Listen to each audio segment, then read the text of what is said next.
Welcome to my vlogs. આ ગુજરાતી ચેનલનું આપનું સ્વાગત છે.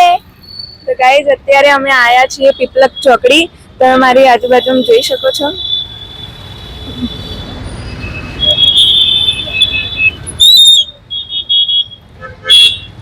તો ગાઈઝ અમે પીપલક ચોકડી એટલા માટે આવ્યા છીએ કારણ કે પીપલક ચોકડીના થોડાક અંતરે આવ્યું છે BAPS નું મંદિર, સ્વામિનારાયણ મંદિર. આ BAPS મંદિર ગુજરાતનું સૌથી મોટું BAPS મંદિર છે. તો આજે તેની આપણે મુલાકાત લઈશું અને તેના વિશે થોડું જાણીશું. તો ચલો આપણે ત્યાં જઈએ.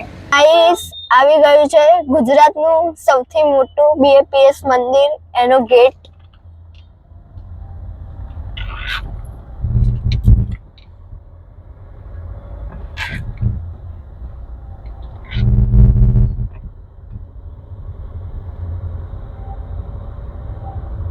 બહુ જ મોટું છે આ BAPS મંદિર.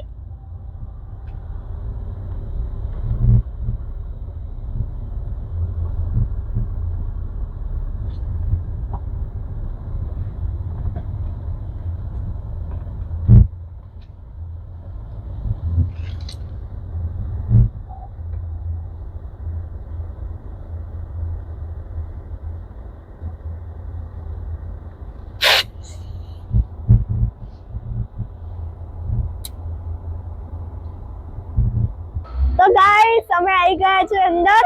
તો ગાઈસ, અહીંયા બે સાઈડ પાર્કિંગ હોય છે. અહીંયા 2 વ્હીલરની અને અહીંયા 4 વ્હીલરની.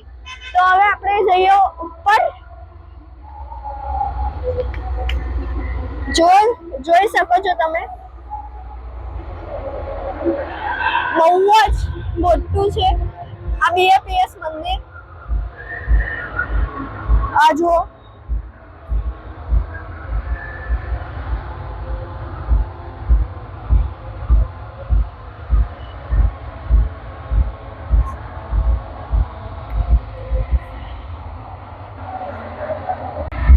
તો ગાઈસ, અમે અંદર આવી ગયા છે.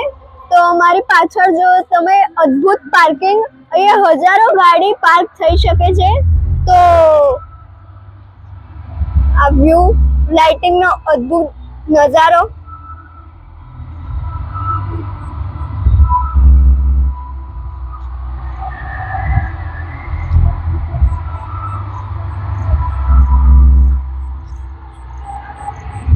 આ જો તમે, સુંદર ગાર્ડન છે.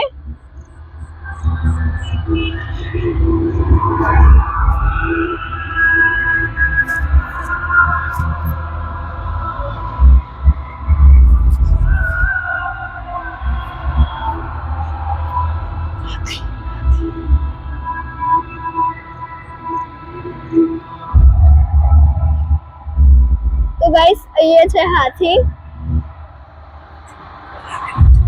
હાથી બનાવેલો છે.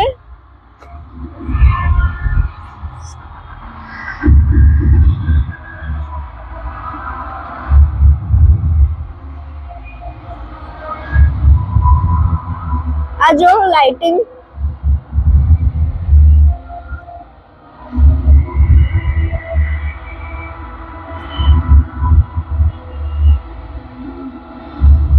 બહુ ગ્રીનરી જોવા મળે છે તમને. સામે છે ગેટ. તો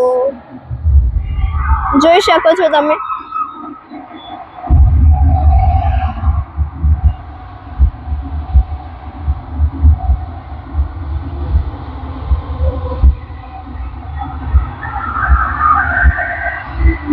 તો છે સામે મંદિર. તો આપણે જઈએ. પાછળ જોઈ શકો છો ગુજરાતમાં સૌથી મોટું BAPS મંદિર. તો એ બહુ જ સભાખંડો પણ છે. ત્યાં દર રવિવારે સભા પણ થાય છે. તો અહીંયા કુલ 155 તોરણ આવેલા છે. આ મંદિર શ્રી સ્વામિનારાયણ 100 પ્રસંગો કોતરાયેલા છે. અહીંયા ભગતજી મહારાજની, સ્વામીજી મહારાજની પણ મૂર્તિઓ અહીંયા છે.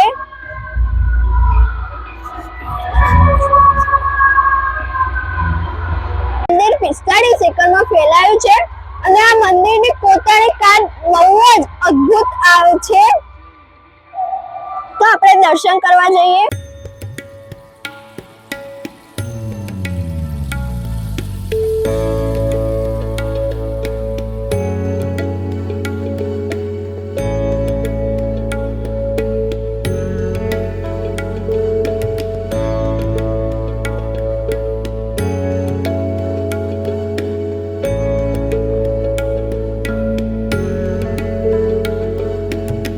ગાઈસ આ જોઈ શકો છો તમે કોતરણી.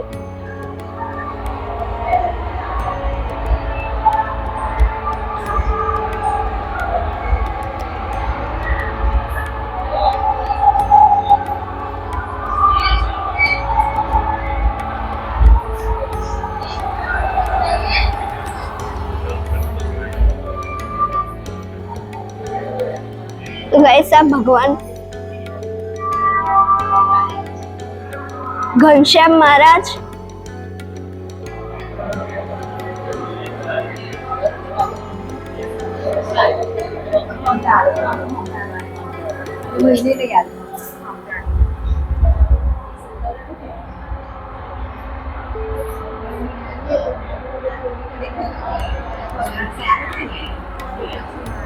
પુરુષોત્તમ મહારાજ.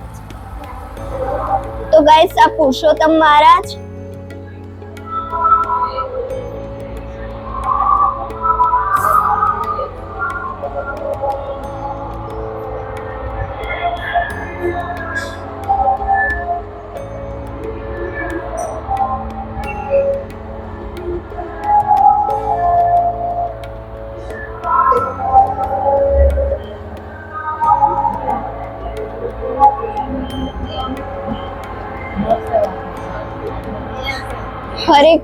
હરે કૃષ્ણ મહારાજ, શ્રી કૃષ્ણ મહારાજ, શ્રી રાધાજી,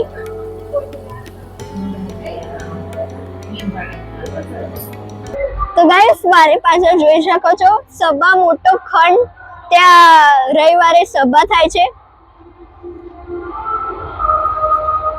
અહીંયા મોટું ગાર્ડન છે.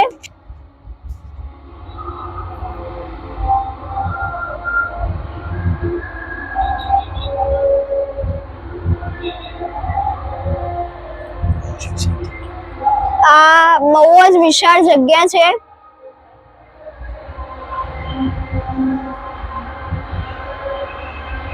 તમારા પાછળ જોઈ શકો છો થાળ ભેટ છે. જેને ઈચ્છા હોય એને ભેટ લખાવી શકાય. સરસ મંદિર છે, અદ્ભુત નજારો છે લાઇટિંગનો. એ પુસ્તકો પણ છે સ્વામિનારાયણના, અને અહીંયા મંદિરનું પૂજા પાઠ કરવાના અગરબત્તી ને એવું બધું છે.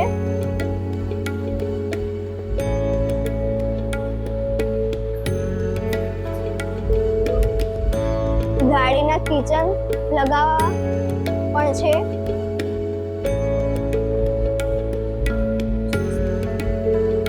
સરસ ફોટા પણ છે ઉપર.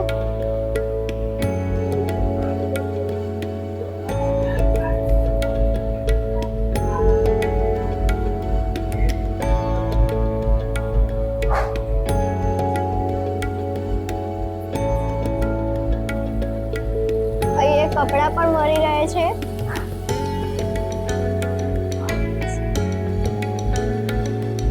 અહીંયા સરસ મજાનું મંદિર પણ છે.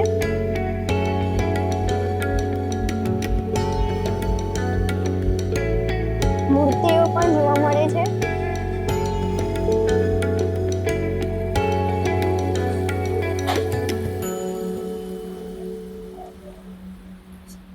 ટી શર્ટો,